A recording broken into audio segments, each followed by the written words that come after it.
Сайн байцгаана уу? Миний зорилго бол Монгол улс төдийгүй дэлхийн нийтийн тулгамдсан асуудал болох цэвэр усны хомсдол Монгол улсад хамгийн ихээр тулгамдж байгаа цөлчлөлтийн эсрэг өөрийн баг хамт олонтойгоо ирээдүйн хойч үеийнхээ хүүхдүүдийн эрүүл саруул орчин бий болгохын төлөө хүмүүнлэгийн ажлаа эхлүүлсэн билээ.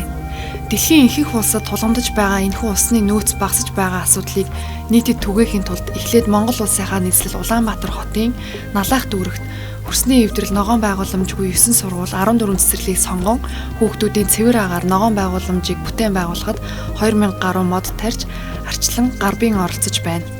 Монгол улсын ерөнхийлөгч Ухнагийн хүрэл сүхийн санаачилсан тэрбум мод тарих төслийг 2021 оны 10 сарын 4-ний өдрөөр зарлиг гарган 2030 он хүртэл мод тарих байгаль орчны томоохон төслийг эхлүүлсэн юм а.